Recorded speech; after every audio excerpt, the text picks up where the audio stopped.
بالله عليكم استأذن حضراتكم لحظات، خليكم معايا واسمعوا مني هذه الحكاية. أنا عندما كنت أعمل في مهنة التدريس وجدت في كتاب الأحياء لطلاب الثانوية العامة معلومة تفيد بأن جسم الإنسان يحتوي على كمية من الحمض النووي الوراثي DNA. هذه الكمية لا تمثل شفرات أو أي معلومات وراثية لأي صفات في جسم الإنسان، وليست مسؤولة عن بناء أي نوع من أنواع البروتينات، والعلماء ما زالوا يجهلون سبب وجود هذه الكمية، وهم يضعون توقعات ونظريات علمية تبرر وتفسر سبب وجود هذه الكمية من DNA. ولنقرأ هذه السطور من كتاب الأحياء والتي توضح صدق ما أقول.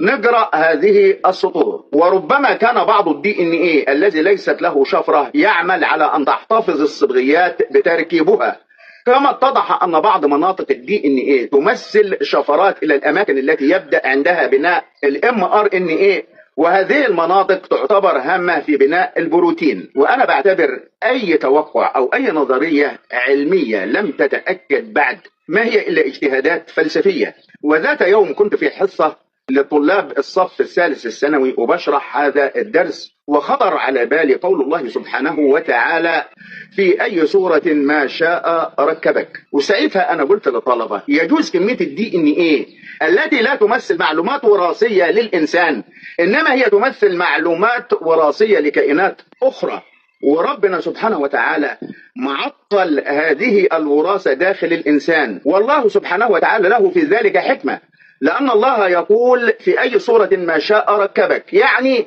لو ربنا عايز يجعلك في أي صورة لأي كائن آخر، المعلومات الوراثية هي موجودة جواك، لا ينقصها إلا كن فيكون، بس ربنا سبحانه وتعالى لعل يعلمه وهو معطل هذه الوراثة. وبالأمس أفاجأ بشخص يتصل بي ويذكرني بأنه كان طالب في هذا الفصل، وأنه ما زال يتذكر هذه المقولة في هذه الحصة، وأنه بعدما تخرج من الجامعة بتفوق اتعين معيد وسافر في بعثة لإحدى الدول الأوروبية، وهو الآن مقيم في هذه الدولة. وذكر لي أنه قرأ في هذه الدولة وفي الجامعة التي يوجد بها بحث يفيد بأن ما قلته في الحصة هو بجد، وأن آخر الأبحاث التي أجريت على كمية DNA المجهولة دي أثبتت أنها تحمل صفات وراثية لكائنات أخرى، وأن هذه الكمية معطلة داخل جسم الإنسان لأسباب مجهولة. وأنا رغم أنني بأرفض فكرة ربط الإعجاز العلمي بالدين، لأنني مؤمن بأن لهذا الكون إله، وأن هذا الإله هو الذي أرسل محمد صلى الله عليه وسلم، وأن هذا القرآن هو كلام الله. فإن وافق العلم أو لم يوافق العلم، فأنا بالنسبة لي هذا لا يغير شيئا في اعتقادي ويقيني بأن هذا القرآن هو كلام الله سبحانه وتعالى.